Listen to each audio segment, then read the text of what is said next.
la nariz. Por lo tanto, las alteraciones que haya en estos procesos, ahí está, pues, el proceso frontal, el proceso medial nasal, el proceso lateral nasal, la cavidad oral, el maxilar, la mandíbula, ¿no? Y ahí está el epitelio olfatorio, ¿no? Entonces, todos estos procesos van a dar la nariz con sus partes, ¿no? El tabique, los cornetes y el epitelio olfatorio, básicamente, ¿no? Entonces, esto seguro va a ser una pregunta, esto lo tienen que sospechar, sobre todo cuando estén rotando en neonatología. Van a ver que en neonatología a los niños les pasan una sonda nasal o nasogástrica, pues que sirve para aspirar las secreciones en la nariz y para ver esto, si hay permeabilidad de las coanas, ¿no? Las coanas vienen a ser la parte posterior de la nariz, donde la nariz se une con la faringe, ¿no? Con la rinofaringe. Ese espacio se llama coana y normalmente se permeabiliza al momento de nacer, ¿no? Pero si hay una imperforación de esta membrana buconasal o un crecimiento excesivo de la apófisis horizontal y vertical del hueso palatino, va a esto, ¿no? Una obliteración de la apertura nasal posterior. Entonces, esto es muy importante que lo sospechen en niños porque esto puede ser unilateral, que solo un lado, y normal, es muy difícil de sospecharlo y generalmente uno lo identifica ya en la niñez porque el niño empieza a sufrir infecciones repetitivas, secreción por una sola fosa nasal. Pero cuando están obliteradas todo, es total esta obstrucción, pues el niño se empieza a asfixiar, ¿no? Porque al momento de lactar no tiene por dónde respirar, ¿no? Entonces, ¿cómo hago el examen? Pues simple, agarro, paso, si yo sospecho que hay, trato de pasar. Si no pasa, veo una tomografía y voy a evidenciar que no se han permeabilizado adecuadamente y tendré que hacer un tratamiento quirúrgico para permeabilizar. Esa es la patología más frecuente congénita de las fosas nasales. Seguro vendrá como un caso clínico recién nacido que presenta dificultad para lactarse, asfixia, todo. ¿Qué examen? ¿Qué sospecha? Eso se da. Bueno, la pirámide nasal está pues en el tercio medio, en la parte central, y está constituida por el hueso nasal. Estos son los huesos nasales, ¿no? La apófisis frontal del maxilar y el proceso alveolar, ¿no? Entonces, eso conforma la pirámide nasal, es la estructura externa de la nariz, ¿no? Ya después de eso está rellenada por huesos, cartílagos y bueno, tiene varias partes, la raíz, que es la parte que se une a la zona frontal, el dorso, que es la unión de los huesos propios de la nariz, el lóbulo, que es la unión de los cartílagos laterales, el subtabique, que es la parte inferior de las alas de los cartílagos laterales y las alas nasales, ¿no? Bueno, de acuerdo a ciertas culturas, hay narices pues que tienen ciertas características, ¿no? Y bueno, viene de ahí todo el recubrimiento, ¿no? El plano cutáneo, celular subcutáneo, muscular, periósteo, pericondrio, plano óseo y plano cartilaginoso, ¿no? Entonces, acá van a ver que el periósteo pues, es lo que recubre los huesos propios, ¿no? Tapiza la cara externa y está poco unida al celular subcutáneo, mientras el pericondrio es lo que reviste los cartílagos y está muy unido al tejido celular subcutáneo, ¿no? Entonces, acá está pues los huesos, la glabela, la zona frontal, la raíz nasal, los huesos propios, la apófisis ascendente del maxilar, el cartílago triangular, los cartílagos sesamoideos y los cartílagos alares, ¿no? Esos son la pirámide con sus elementos óseos y cartilaginosos, ¿no? Ahí está la lámina perpendicular del etmoides que forma parte del tabique, la parte ósea, y acá está el cartílago cuadrangular hacia adelante que forma la parte cartilaginosa, ¿no? Ahí está la lámina perpendicular y el vómer. Acá adelante viene el cartílago cuadrangular, que es la parte cartilaginosa anterior del tabique nasal. El cartílago cuadrangular o septal, cartílago triangular o lateral superior, que es doble, el cartílago alar mayor o lateral inferior, que es doble, que tiene una crura lateral, que cuando se unen forman la punta, y la crura medial, que cuando se unen forman el subtabique, ¿no? Puede haber a veces cartílagos alares menores, ¿no? Entonces ahí están todos los cartílagos, el triangular, los laterales, la crura medial, la crura lateral, la crura medial, y ahí se ven una vista lateral y una vista antero-posterior, ¿no? Bueno, estos cartílagos son muy importantes porque estos son los que permiten hacer correcciones para cirugías nasales estéticas, ¿no? Musculaturas, tienen los músculos elevadores que acortan la nariz y dilatan las fosas nasales, el procerus, el elevador del labio superior y el ala nasal, y el nasal, y los depresores que alargan y la dilatan, ¿no? La porción nasal del músculo alar y el depresor del cepo.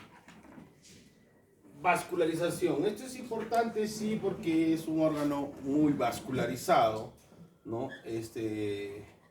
Externamente e internamente, ¿no? Externamente está la arteria oftálmica, a través de su rama la arteria dorsal, la arteria facial, la arteria angular y labial superior, la parte inferior, y la arteria maxilar interna da la arteria infraorbitaria, y la esmoidal anterior la arteria nasal externa. Entonces, como ven, tiene una vascularización importante, ¿no? Y el drenaje venoso, la vena facial drena las regiones frontal y media de la cara, y la vena oftálmica drena el área órbito-palpebral. Esto sí es importante porque esto puede dar lugar a una complicación importante, que es la trombosis del seno cavernoso, ¿no? Cuando hay infecciones en esta zona, por eso a veces la conocen como el triángulo de la muerte, infecciones que puedan generar trombos, ¿no? Como las conexiones de las venas de la nariz, el labio superior y la mejilla en los procesos inflamatorios de esta área pueden determinar la aparición de un flemón orbitario y la trombosis del seno cavernoso. Seguro esto va a ser una pregunta en un paciente que tenga un traumatismo nasal o una sinusitis maxilar que se complica con un absceso periorbitario, todo puede llevar a una trombosis del seno cavernoso, ¿no? El drenaje, pues, linfático a los ganglios preauriculares y a los ganglios submaxilares, ¿no? Ya saben, la inervación sensitiva, pues, la da trigémino, ¿no? Y la inervación motora la da facial, ¿no? Entonces, eso es toda la parte externa, ¿no? Ahora vamos a ver la parte interna, ¿no? Las fosas nasales son dos cavidades anfractuosas separadas en el medio por el tabique nasal, que está formado por el cartílago cuadrangular, la lámina perpendicular del etmoides y el vómer, ¿no? Están situados en el medio del macizo facial, que se extiende desde el orificio nasal externo hasta la narina o ano, ¿no? El vestíbulo es la parte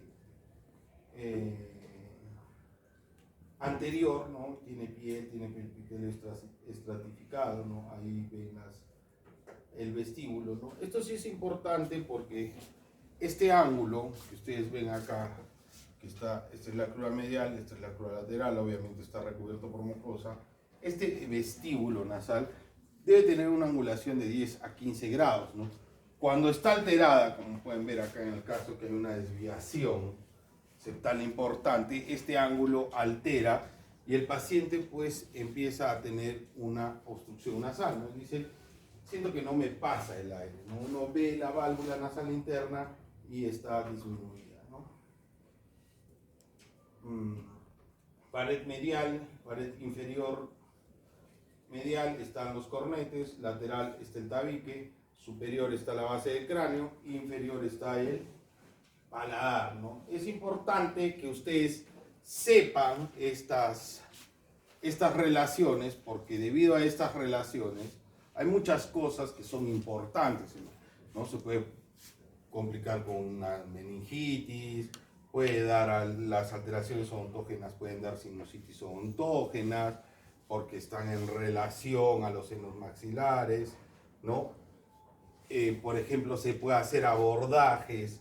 Acá este es el seno esfenoidal, acá está la silla turca, entonces acá hay una glándula que se llama hipófisis, ¿no? La hipófisis puede tener tumores y hay veces, para evitar abordajes craneales extensos, se ingresa por la nariz, se abre esto, se apertura la zona de la silla turca y tenemos expuesta la hipófisis y podemos operar un tumor de hipófisis con un abordaje nasal, ¿no?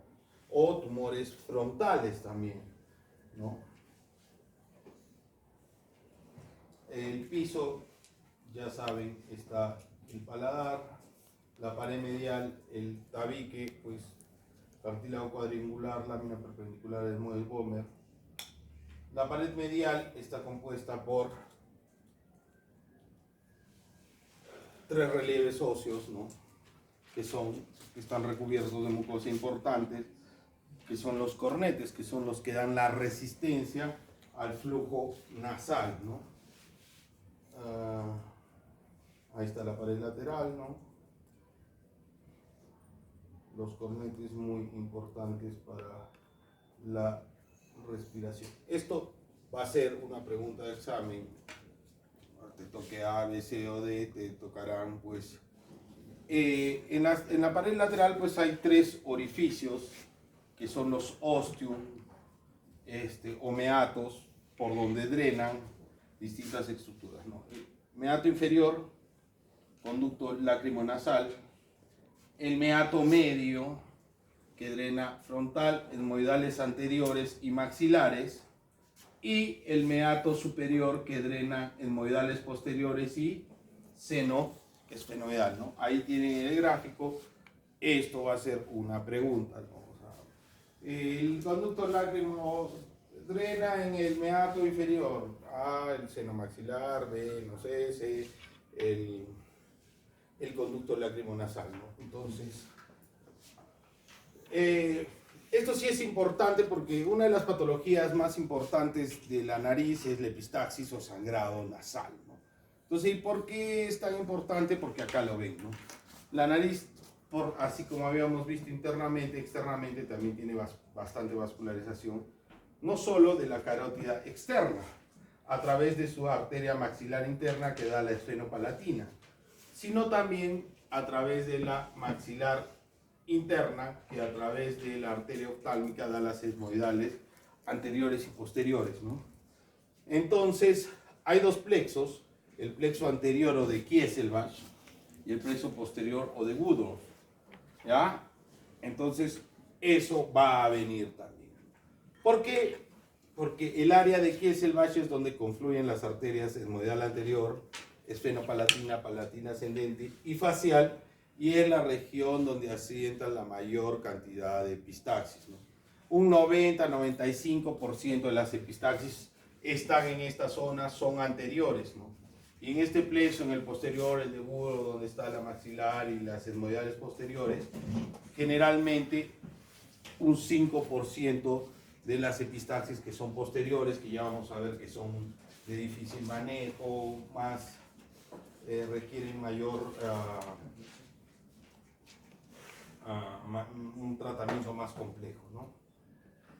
El drenaje venoso, pues la esfenopalatina, complejos pterigoideos, y van a la inervación subdural, ¿no? Los drenajes linfáticos, ganglios preauriculares y submaxilares, inervación. Bueno, acá lo que hay que tener en cuenta, pues en el techo hay una mucosa que es especial, que esta mucosa capta pues los olores y está formando lo que posteriormente va a ser la vía olfatoria, ¿no? La mucosa olfatoria que drena a través de la lámina perpendicular del esmoides, ¿no? Ahí ven claramente y la sensitiva a través de trigémino, ¿no? Y también inervación simpática, parasimpática, que permiten la secreción mucosa, ¿no? Ya, los senos paranasales, pues, saben que son 4 senos paranasales, dobles, todos son dobles, y son básicamente los frontales, los etmoidales, los maxilares, y atrás los esfenoidales, ¿no? Entonces, ¿qué importancia tienen los senos maxilares? Paranasales son parte también de la mucosa olfatoria, producen moco, ayudan a la respiración, todo, ¿no? Acá tienen que, bueno, esto lo vamos a pasar muy rápido, pero ¿qué tienen que saber ustedes, ¿no?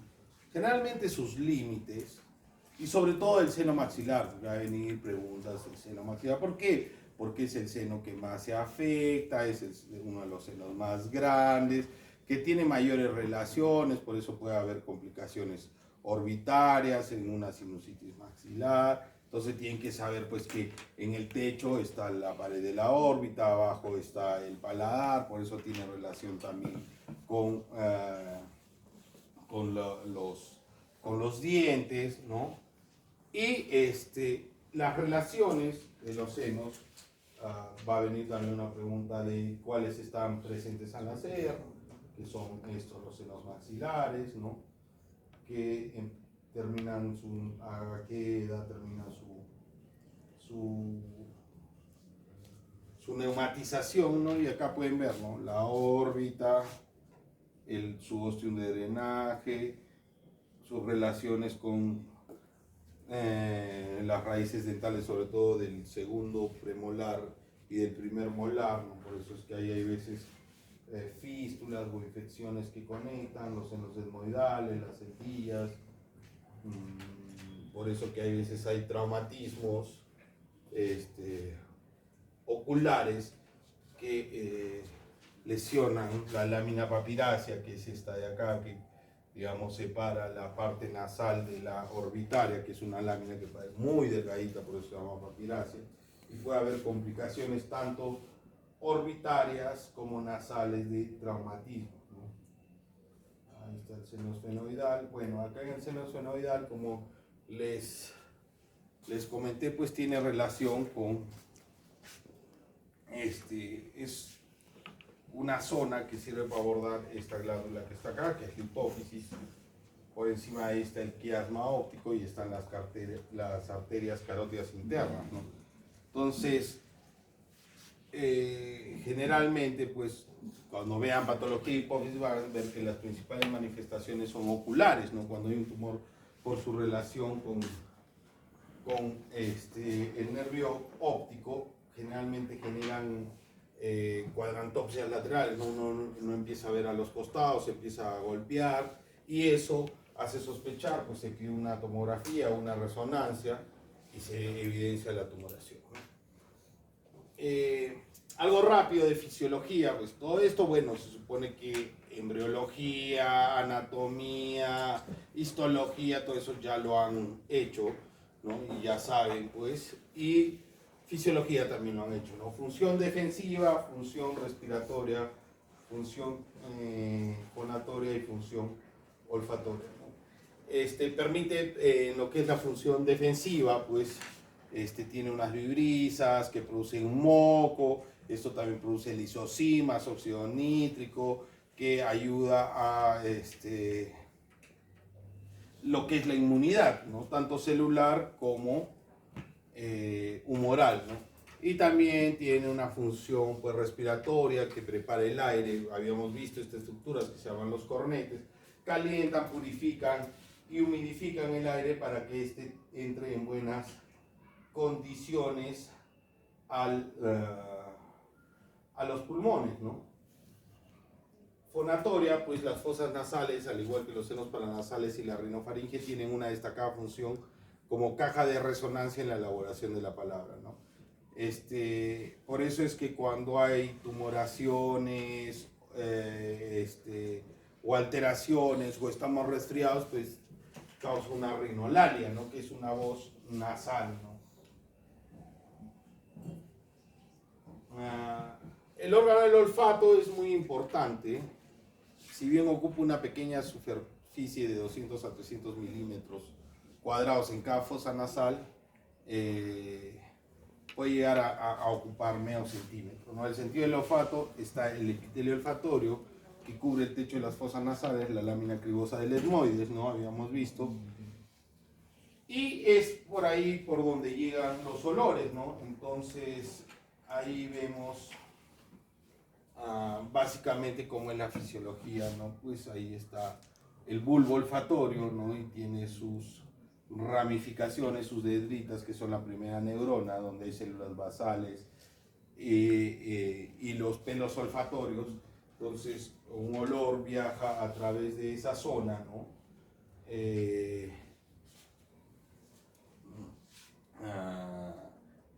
Y podemos captarnos olores, ¿no? Bueno, la mucosa olfatoria es un epitelio amarillo debido a que hay bastante fosfolípido, ¿no? El epitelio es pseudoestratificado con células olfatorias, células de sostén, células basales, ¿no? Las glándulas de Bowman segregan un material lipídico que se disemina uniformemente en la superficie olfatoria y es el que disuelve las sustancias odorantes que estimulan las células olfatorias, ¿no? Entonces esa es la primera neurona, hay una segunda neurona que lleva el estímulo hasta la zona del cerebro que es donde se encuentra la tercera neurona, ¿no? Entonces ahí está la vía olfatoria. Entonces acá se ve más o menos cómo es la fisiología de esto, ¿no? Las moléculas odoríficas se fijan a los receptores situados a lo largo del epitelio sensorial, produciendo la activación de una enzima de milciclasa e iniciando la despolarización de la vía nerviosa. La irritación de determinadas células o combinación de ellas da lugar a una sensación olfatoria relacionada con la cantidad e intensidad del estímulo, ¿no? Esto tiene conexiones con el tálamo y con el neocórtex y tiene pues funciones somatogustativas, ¿no? Un olor que puede desencadenar pues algo positivo o algo negativo, ¿no? Un olor que sea agradable puede generarte hambre, ¿no? Puede generarte bienestar, un perfume, ¿no? Y tiene también funciones, conexiones con el hipotálamo, ¿no? También se relaciona con la función sexual, la alimentación, el estrés, ¿no? Hay olores pues, que pueden generar miedo, ¿no? Que esté escapando pues el gas, uno siente y se puede asustar porque puede desencadenar en alguna emergencia, ¿no? Los senos paranasales pues ya saben que es básicamente ventilación y drenaje, ¿no? Bueno, algo de semiología, ¿no? O sea, todo lo que vamos viendo es para llegar pues a lo importante, a lo esencial de este curso, pues que es ver lo que abarca la patología nasal. Entonces, siempre hay que, bueno, esto es para todo paciente que vean siempre antecedentes, motivo de consulta, comienzo de la enfermedad, cuadros clínicos similares, síntomas que tiene, lugares de procedencia, antecedentes familiares, por ejemplo, patologías, pues, que puedan ser, pues, tengan un componente genético familiar, como son las rinitis, ¿no? Alérgicas, ¿no? Entonces, ¿qué tienen que hacer? Pues tienen que hacer una buena historia, una buena investigación sobre los síntomas, antecedentes familiares, patologías similares, todo. Y pues la exploración clínica de la nariz, ¿no? Tanto externa, pues si hay un traumatismo, por ejemplo, tienen que evaluar pues si la pirámide nasal está bien alineada, si está lateralizada, si hay alguna alteración en la piel, si hay alguna tumoración. Todo eso tienen que hacer una inspección, si hay deformidades del cartílago óseo, del esqueleto óseo o cartilaginoso. La palpación, sí, si hay crujido óseo, puede ser una fractura, ¿no? Ver cómo es la dinámica de los cartílagos durante la respiración, ¿no? En la inspiración hay una dilatación de las apófisis laterales del cartílago alar, ¿no? Entonces, cuando uno inspira, pues se abre las fosas nasales, ¿no? Y cuando expira, pues ocurre lo contrario. Entonces, hay alteraciones que los cartílagos están muy débiles porque han tenido una cirugía nasal o un traumatismo, y van a ver pues que estos colapsan, ¿no? Y cierran la vía respiratoria, ¿no? Alteración de puntos dolorosos, pues justo por debajo está el nervio intraorbitario, que es el B2 del trigémino, que es el que da la inervación sensitiva a todo el tercio medio de la cara. Entonces, en traumatismos como fracturas orbitonasales, todo puede alterarse este nervio y puede haber alteraciones de la sensibilidad, ¿no? Entonces, en traumatismos oculares puede haber una comunicación, como ya habías visto, esta lámina papirácea se rompe y lo que va a haber es crepitación. Entonces uno palpa y va a tener crepitación ósea, ¿no? Entonces, pues acá pueden ver alteraciones. Esta es una nariz sencilla de montar, ¿no? El cartílago se ha comido, ¿no? Y hay una depresión. Acá hay alteraciones pues congénitas en lo que es el labio maxilar. Ahí vemos una alteración en la punta nasal, ¿no? Un eritema. Y acá vemos esto como en reposo, ambas fosas están normales, pero hacemos una inspiración forzada y hay un colapso de la válvula nasal derecha. Entonces, una vez que ustedes han investigado, han visto estos síntomas, antecedentes, todo, pues tienen que ir al examen ya interno de la nariz, que se hace como una rinoscopía anterior. Hay que tener una fuente de luz. Nosotros, como habrán visto, tenemos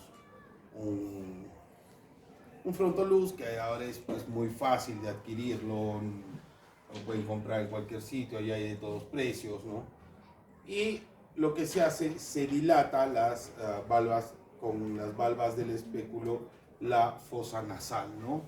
Y permite inspeccionar la cavidad nasal. Eso se llama una rinoscopía anterior, que permite valorar la permeabilidad nasal, prestando atención a la morfología del tabique y los cornetes, básicamente, ¿no? El tabique nasal, si hay desviación anterior, posterior, si hay una perforación, si hay una laceración, si hay un sangrado, si el cornete está más grande, está más pequeño, si hay secreción purulenta. Todo eso se va a poder ver en una rinoscopía anterior. También nos permite diagnosticar pues cuerpos extraños, tumores o rinitis cuando hay una mucosa nasal muy congestiva. Entonces es el examen muy sencillo de hacer, se hace con un espéculo nasal y una fuente de luz, ¿no? Se dilata la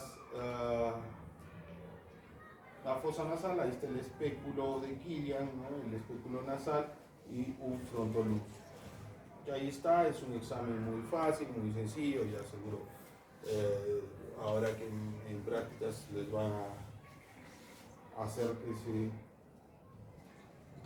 inspeccionen, ¿no? Y esto es lo que se ve pues cuando se hace una rinoscopía anterior, ¿no?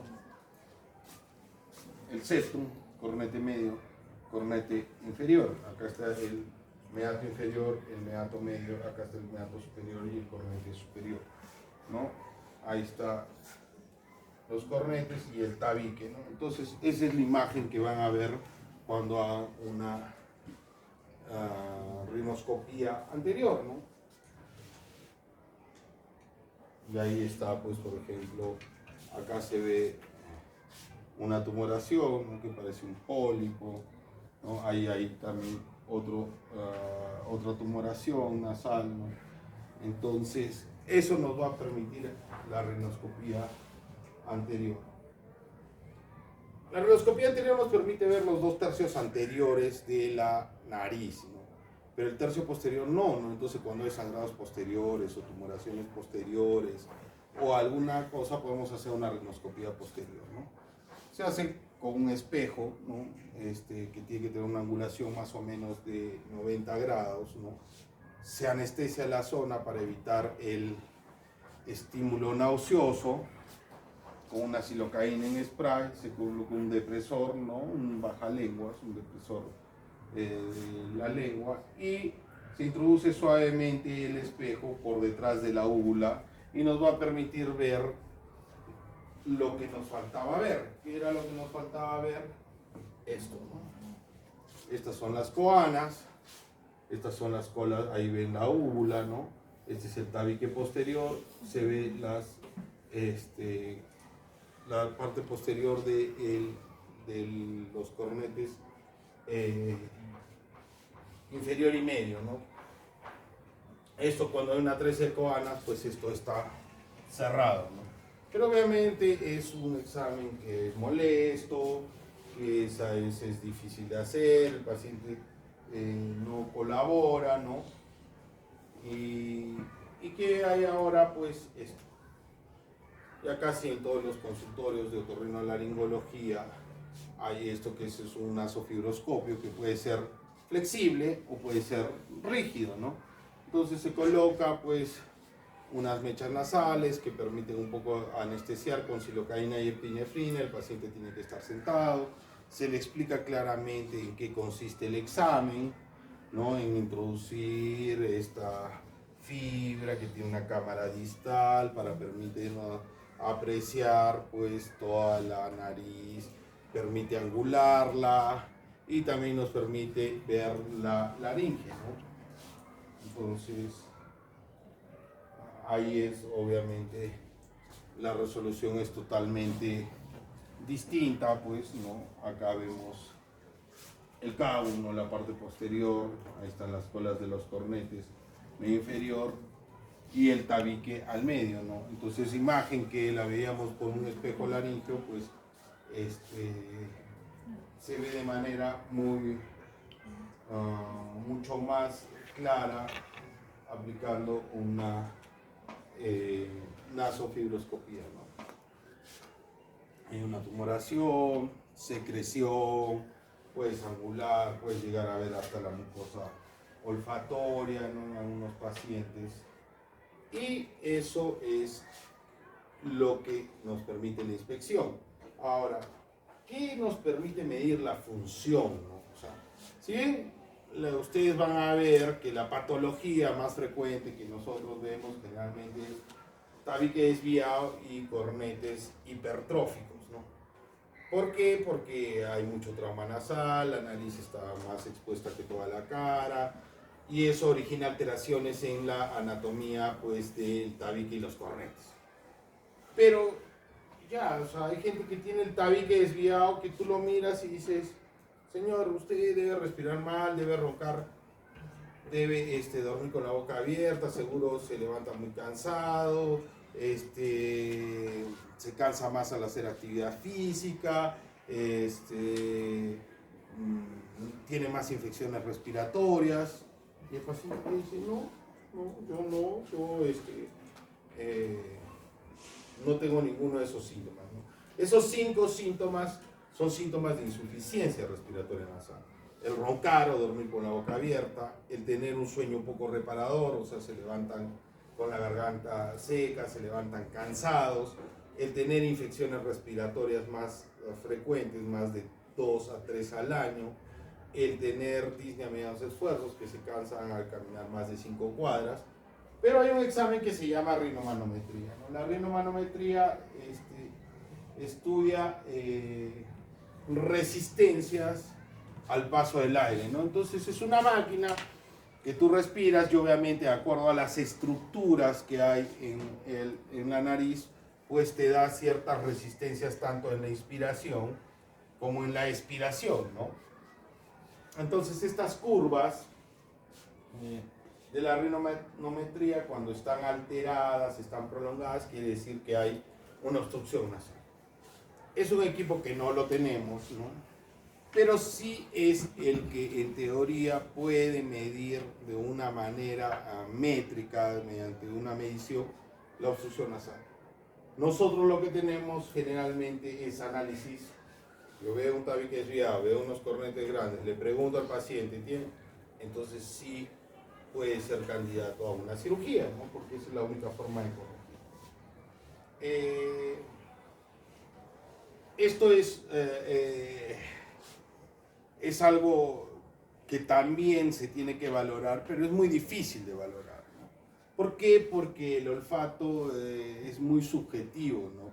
Y hay los umbrales del olfato también son distintos en una persona que ha educado de repente su olfato desde niño, personas que tienen trabajos relacionados al olfato, que son pues estos que de repente tienen que oler perfumes y tienen un olfato mucho más desarrollado que personas pues que no lo usan tanto, ¿no? Entonces, ¿qué es lo que tienen que saber acá importante? Porque, por ejemplo, ha sido una patología que ha sido muy frecuente hace poco tiempo, ¿no? Que había COVID y muchos se daban cuenta pues que tenían COVID porque decían, no tengo olfato, ¿no? Entonces, ¿cómo valoramos pues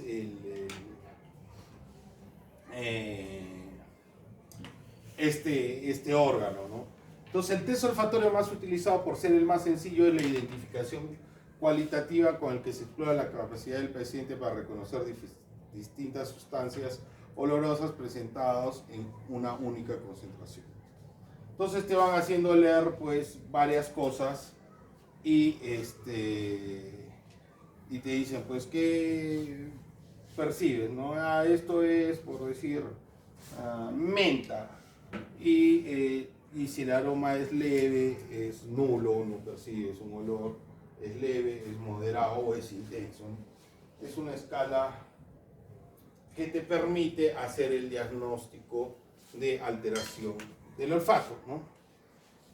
Bueno, casi todo lo que hemos hecho ahora es cosas que ya deberían saber, deberían haber hecho, y vamos a una de las patologías más frecuentes que van a ver con mayor frecuencia en su práctica ahora que hagan su internado, que es la epistaxis, ¿no? Entonces, ¿qué es la epistaxis? Es cualquier proceso hemorrágico cuyo punto de origen se encuentra en las fosas nasales o senos paranasales, ¿no? Etimológicamente significa fluir gota a gota. Es la urgencia más frecuente en otorrinolaringología de lejos, ¿no? Y la que con mayor frecuencia requiere, hay veces, una hospitalización urgente. Digamos, si hay una emergencia en otorrinolaringología que sí puede matar al paciente, es esta, ¿no? Epistaxis severas que pueden hacer que el paciente entre en un shock hipovolémico y fallezca. El resto, pues, puede manejarse, vamos a ver, casi de una manera más suave, ¿no? Aunque hay también obstrucciones de la laringe, ya cuando vean laringe, pues que también van a requerir manejo. Anterior es la localización más frecuente, 90% más o menos, ¿no? La posterior está relacionada a otros factores como hipertensión, diabetes, pacientes mayores, ¿no? Entonces volvemos a lo que ya habíamos visto, porque era importante saber anatomía, porque aquí están los plexos, estamos repitiendo eso, la zona de mayor sangrado, este es el plexo posterior, el de Woodruff, que está la arteria faríngea, la nasal posterior y la esfenopalatina, ¿no? Ya vieron que en la anterior estaba la etmoidal anterior, también la esfenopalatina, la palatina ascendente y la facial. Entonces, ¿qué puede producir sangrado, no? ¿Por qué es importante que ustedes sepan bien esta patología? Porque hay muchas enfermedades, que pueden producir epistaxis, ¿no? Algunas simples, como ven en esa primera imagen, gente que se manipula, que se mete el dedo a la nariz, que se rasca, pues, y simplemente se lacera la mucosa y da una epistaxis anterior, ¿no? rinitis, que pueden ser víricas, bacterianas, cuerpos extraños, fracturas, traumatismos, cirugías, tumores benignos, tumores malignos, alteraciones estructurales como la desviación septal, que son causas locales, digamos, ¿no? Pero hay causas generales también, enfermedades hematológicas y vasculares, fragilidad vascular, trombocitopenia, enfermedad Renduosler-Weber, ¿no? Púrpuras, hemofilias, fármacos como anticoagulantes, como la warfarina, como la heparina, enfermedades hemodinámicas como la hipertensión, hepatopatías, diabetes, toxicosis por arsénico, por fósforo, infecciones sistémicas, tifoidea, sarampión, varicela. Por ejemplo, esto es algo que me ha pasado, ¿no? Por ejemplo, llega un niño a la emergencia de la clínica hace como un mes, ¿no? Y con una epistaxis anterior severa, ¿no? Ya lo habían taponado, el chiquito seguía sangrando, tenía 10 años, ¿no? Entonces yo le retiro los tapones porque seguía sangrando, ya van a ver ahora cómo se hace este manejo. Y el chiquito tenía varicela. Bueno, le dije, oye, ¿ya han pedido factores de coagulación? Sí, ya le han pedido. Yo entro al sistema, no está el resultado. Entonces dije, niño, no mayores antecedentes. Intenté cauterizarlo con nitrato de plata, que es una cauterización. Y me seguía sangrando, lo terminé taponando, ya no pude, ¿no? Entonces le dije, bueno, le coloqué un hemostático, ¿no? En la nariz, hemocolágeno. Paró un poco, pero todavía sangraba y me causó mucha preocupación. Yo terminé la consulta y subí a pediatría, ¿no? A conversar con el pediatra porque no me parecía algo normal, ¿no? Dije, pucha, era niña, dije, pues esto no es hemofilia, era pequeña, no había tumoraciones, nada. Y cuando subo a pediatría le digo, pues esta chiquita, dice, no, ya le hemos evacuado al Hospital Nacional, doctor. Y le digo, ¿por qué? Es que ha venido su recuento de plaquetas en 8000. Era una púrpura trombocitopénica por virus de varicela. Entonces, siempre que ustedes vean un paciente con epistaxis, pues el abanico es inmenso, ¿no? Entonces, tienen que sospechar pues de todo lo que puede haber, ¿no? Entonces, ¿qué hacer? Viene el paciente, generalmente va a ser aparatoso, que venga un paciente de la emergencia sangrando, está con pues el polo pues llenito de sangre, a veces llegan tapándose con papel higiénico. Entonces, ¿qué es lo primero que tienen que hacer ustedes? Pues siempre, ya saben, una historia clínica adecuada. Es lo primero que tienen que hacer, señor, si es hipertenso, es diabético, sí, no, ¿desde cuándo sangró? ¿Desde hoy día? ¿A qué hora? ¿Ya? ¿Qué? ¿Se golpeó? ¿No se golpeó? ¿Le duele? ¿Tiene algún otro síntoma? Siempre, o sea, eso no es que me lo puedo saltar, pucha, doctor, está sangrando, no. ¿Y qué es lo segundo que tienen que hacer? Bueno, en la emergencia ya generalmente estos pacientes vienen con las funciones vitales controladas, ¿no? Porque también ha pasado, ¿qué pasa? Uno es residente, yo una vez entusiasta, llega un paciente sangrando, ay mío, yo lo cauterizo, me lo llevé al consultorio y pum, el paciente se desmaya en el consultorio. Pucha, estaba solo, no había quien llamar, llamé por el teléfono, mientras que me ayuda.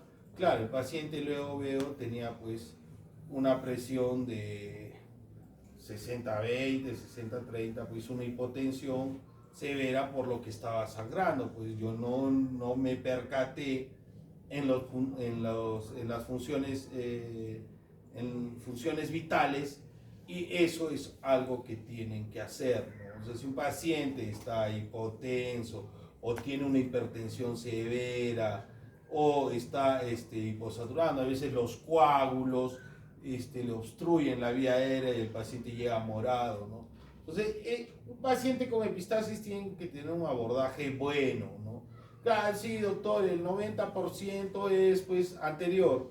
Sí, el 90% es anterior y la mayoría no va a dar problemas. Pero hay un 10% que sí pues llegan y por hipertensión, chocados, diabéticos o que tienen una patología pues hematológica importante, que se están desangrando o un accidente de tránsito severo, ¿no?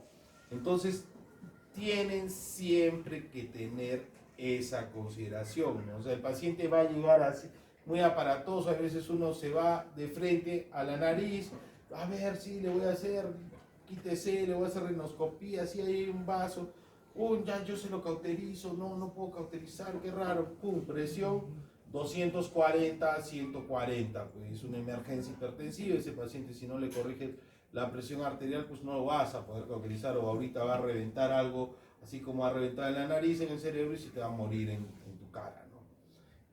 Entonces, ya saben, siempre pues tienen que ir en ese sentido. Primero, los controles de funciones vitales. De ahí, A, B, C, D, ¿no? Que el paciente pues tenga la vía aérea permeable, uno le abre y hay un coágulo atrás, le saca, el paciente recién puede respirar, puede hablar, hago mi historia y de ahí, ¿qué hago? Pues, tengo que determinar si el sangrado es anterior o posterior. Entonces, cuando es anterior, hay veces pues tú le dices, señor, ¿y por qué fosa sangra? Por las dos fosas, generalmente siempre solo sangran por una fosa. Entonces, ¿qué hacen? Le quitan todo, pues ya le ponen su batita, si no tienen su batita, pues le ponen un papel ahí, le dan una riñonera, que se quite todo lo que tiene en la nariz, que se suene bien la nariz, y lo hacen que incline un poco la cabeza hacia parte anterior. ¿Por qué? Porque ahí ustedes van a ver de qué fosa está sangrando, y si el sangrado es anterior o posterior. Si el paciente no sangra, yo lo... Oh, no, pero no sangra, ¿por qué estaba así? Y le bajo con un depresor la lengua y veo que por atrás está pasando sangre, ese es un sangrado posterior. Si está por acá adelante, pues cuando yo haga la rinoscopía voy a ver, sí, mira, ahí está el vasito que está sangrando, o está sangrando todo el tabique, o está sangrando ambas fosas, o hay un tumor que está sangrando. Entonces, ¿qué tengo que saber? Las patologías más frecuentes que producen sangre. Las edades. Entonces, claro, si es un niño que sangra por ambas fosas, es profuso, tengo que pensar en una alteración hematológica, púrpuras, leucemias, linfomas, y me tienen que prender una claridad de alerta y mandarlo a ese chiquito que le haga un hemograma, que le hagan plaquetas, todo, porque si no se puede estar pasando una leucemia o un linfoma nasal. Entonces le hacen toda una evaluación hematológica y hay veces arroja. Si tengo un adolescente que tiene sangrados repetitivos, yo abro la fosa y veo una tumoración rojo, vinosa, sangrando, ¿qué es eso?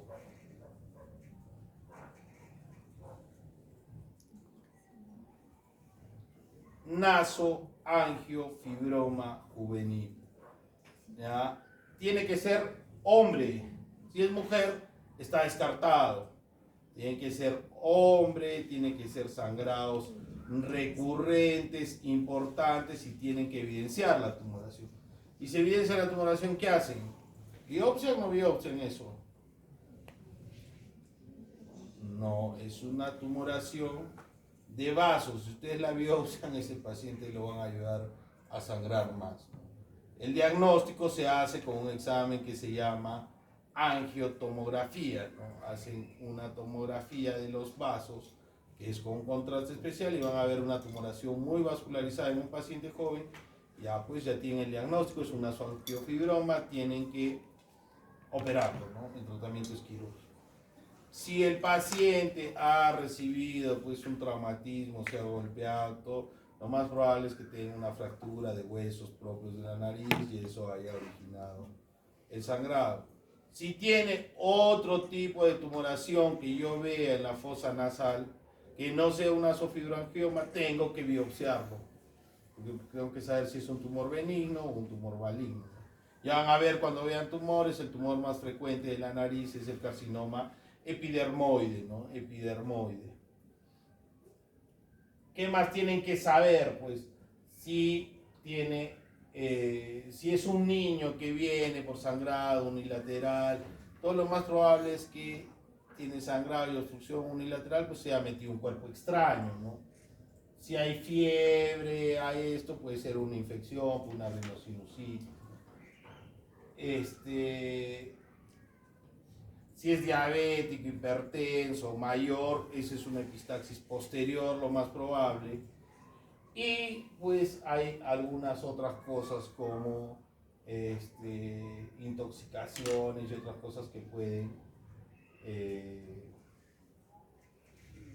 causar epistaxis, ¿no? Entonces ya saben cómo abordar a este paciente que tiene epistaxis, ya saben si es unilateral, si es bilateral, si es anterior, si es posterior, si tiene patología agregada, si tengo que pedirle algún otro examen, todo.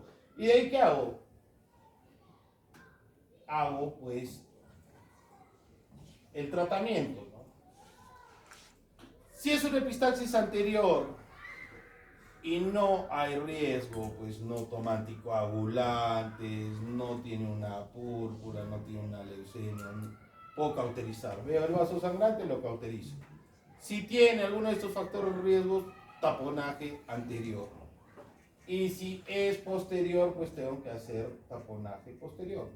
Entonces ahí ven, están usando un vasoconstrictor, hacen compresión y ahí están cauterizando, ¿no?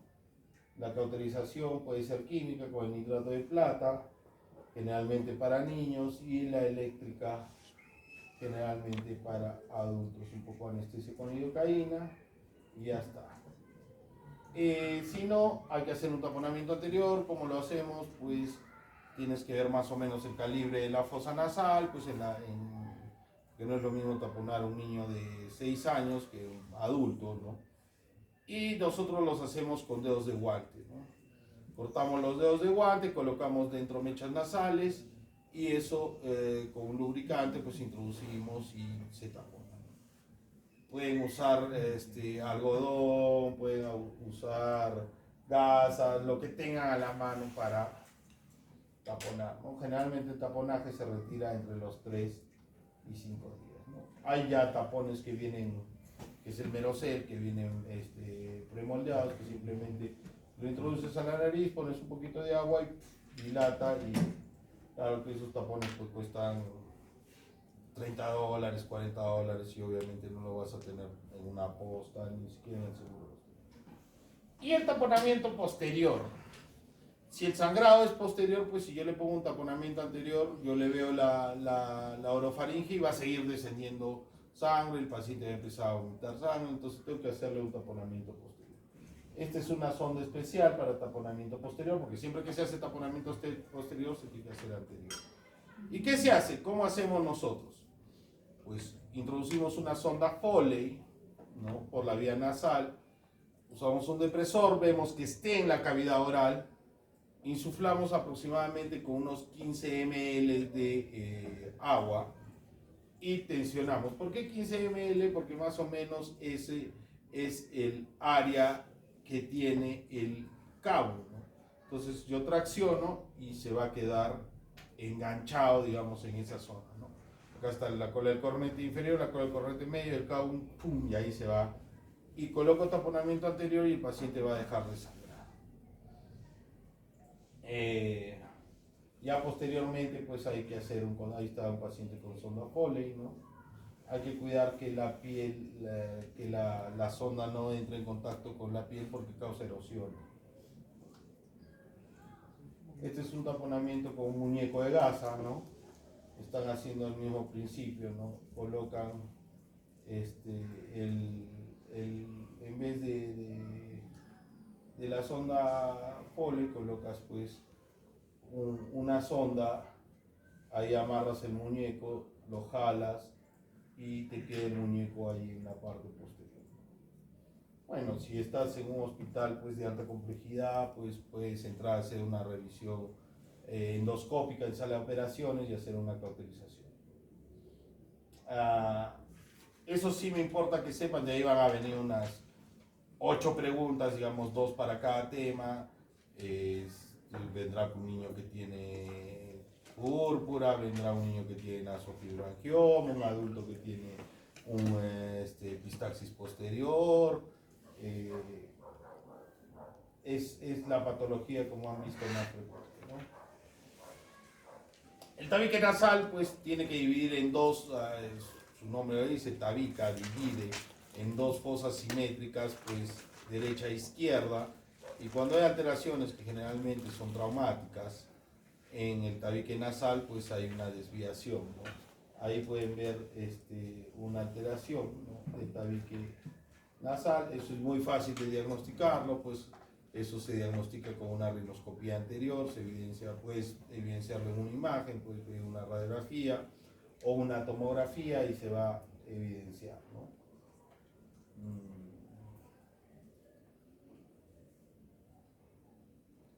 Entonces, hay que ver, ya hemos visto, ¿no?, los síntomas que pueden acompañarlo. Hay veces puede acompañarse de cefaleas, ronquidos, disminución del olfato, hiposmia, sequedad nasal, epistaxis, costras, y si es muy marcada puede llegar incluso a obstruir totalmente la fosa nasal, ¿no? Ahí ven la desviación, una desviación septal severa a la derecha, que es corroborada con una tomografía de nariz, ¿no?, y de senos paranasales.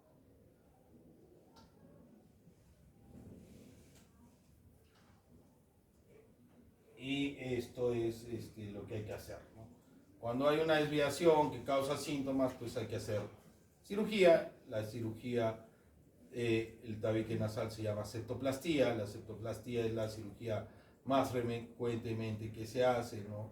Se hace una incisión nasal anterior que va desde la válvula hasta el piso, se decola a nivel del pericondrio el tabique cartilaginoso, que es el cartílago cuadrangular, se va hasta el fondo, que está el cartílago óseo. Ahí están viendo, ¿no? Están viendo que se está haciendo el decolaje, y ahí con una tijera Fomón se está retirando las alteraciones osteocartilaginosas. Entonces, ¿qué es? Es pues, tú expones todo el tabique, ves dónde están las deformidades. Acá tiene una deformidad, se la corto.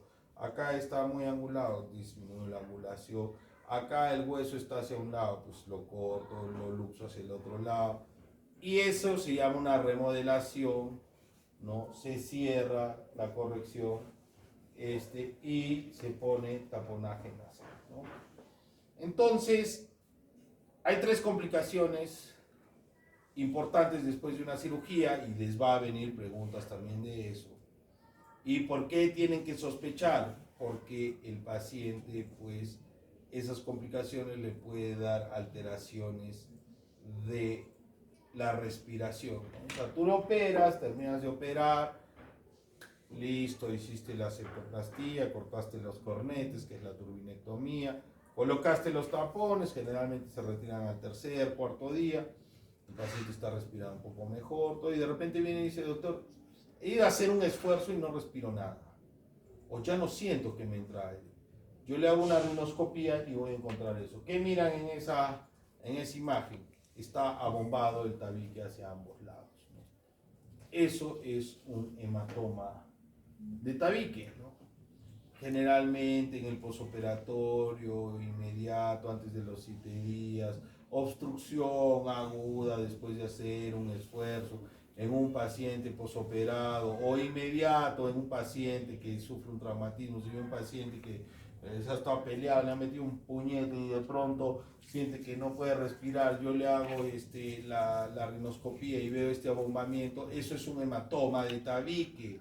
Es un hematoma de tabique, lo tienen que sospechar porque es una emergencia también otorrinolaringológica. Porque tú le dices: ah, señor, pues está bien, es así por la operación, ya va a respirar mejor, chao, va a ser su casa, y no lo veo y nada. Este hematoma, que empieza con los días, empieza a abscedarse, ¿no? Y se absceda y la infección se come todo el cartílago y termina con una perforación septal severa, que es una complicación a larga data no solo de la cirugía, sino también puede ser de traumatismo. Ya vamos a ver cuando veamos ahora perforaciones. Entonces, ¿qué hay que hacer? Hematoma, pues hay que drenarlo, ¿no? Entonces se hace un corte, se drena, se da antibiótico de manera profiláctica, se tiene que volver a colocar taponaje nasal y ya está. Si corto y sale pus, eso es un absceso, ya le doy tratamiento antibiótico de manera ya no profiláctica, sino como tratamiento, y igual le coloco un taponaje nasal. El corte se hace en la parte anterior, más o menos un par de centímetros, ¿no? Ahí está, esa es la típica imagen de un neovioláceo, es el tabique, la mucosa nasal que está a tensión. Entonces ya saben, hacen la rinoscopía anterior, a pedir una tomografía, resonancia, cultivos, ya es algo muy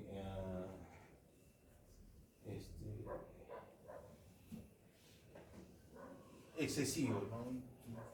Con la rinoscopía anterior está el diagnóstico hecho, ¿no? Ya saben, si no lo corrigen pasa eso, ¿no? Se come el cartílago y ven como esa es una nariz sencilla de montar, que es una complicación de un absceso que se ha comido el cartílago, entonces el cartílago se hunde y queda así pues como una silla de montar, ¿no? Un hueco ahí entre los huesos propios de la nariz y los cartílagos triangulares, ¿no? Ya saben que también puede haber la complicación de trombosis del seno cavernoso, ¿no? Entonces, otra de las complicaciones que puede haber es la perforación septal, que consiste en una solución de continuidad que afecta a todas las capas que constituyen el septo, mucosa, mucopericondrio y cartílago, produciendo así una comunicación entre ambas fosas nasales, alterando la función. Puede ser traumática, ya hemos visto el hematoma, el absceso, iatrogénicas después de cirugías de tabique nasal o cirugías nasosinusales, enfermedades inflamatorias sistémicas, a veces es el comienzo de un Wegener, de un lupus, uno empieza a sangrar, le ve y ve una perforación en el tabique, una mucosa inflamatoria, y por ahí tiene un ANCA alterado. Eso es una vasculitis hasta que no se pruebe lo contrario, se hace la biopsia y muchas veces es el diagnóstico inicial. Neoplasias, ¿no? Melanomas, cuerpos extraños, por ejemplo, esto también siempre sospechen, ya vamos a ver cuando vean cuerpos extraños, les voy a contar una de esto. Y cocainómanos, ¿no? Cocaína es una de las causas en pacientes que tienen dependencia, causas importantes de perforación del tabique nasal. ¿Qué hace la cocaína? Causa vasoconstricción severa, ¿no? Nosotros para nuestros tratamientos de epistaxis todo usamos silocaína con epinefrina. ¿Para qué? La silocaína les anestesia y la epinefrina hace vasoconstricción. Y entonces tú puedes ver el punto sangrante, cauterizar tranquilo, sin que esté sangrado el paciente. Pero nosotros teníamos cocaína en el servicio. Antes nos daban cocaína, que era una cocaína líquida al 5%, y te causaba una vasoconstricción perfecta, todo, pero la cocaína se perdía. Había gente que le gustaba la cocaína, y entonces ya no nos dan cocaína. Pero es un vasoconstrictor importante.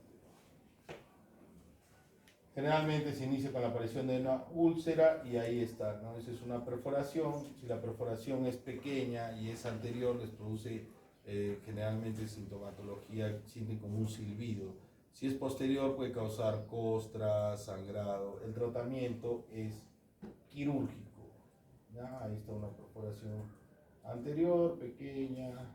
Si es menor si es pequeña, es menor de 1 centímetro, mediana de 1 a 2 centímetros. Generalmente son con colgajos y cirugías se corrige. Si son mayores ya hay que hacer cosas más importantes, ¿no? Lavados nasales, a veces les ayuda a que no se reseque tanto, no se formen costras. Entonces, si es menor a 2 centímetros, como ya hemos dicho, puede hacerse cirugía, los resultados son buenos. Son mayores a 2 centímetros ya es muy difícil. ah, cuerpo extraño en fosas nasales. Pueden ser animados, pueden ser inanimados, como en todo el esto, pueden ser... lo importante es que ustedes tienen que tener la sospecha. ¿En quién se sospecha?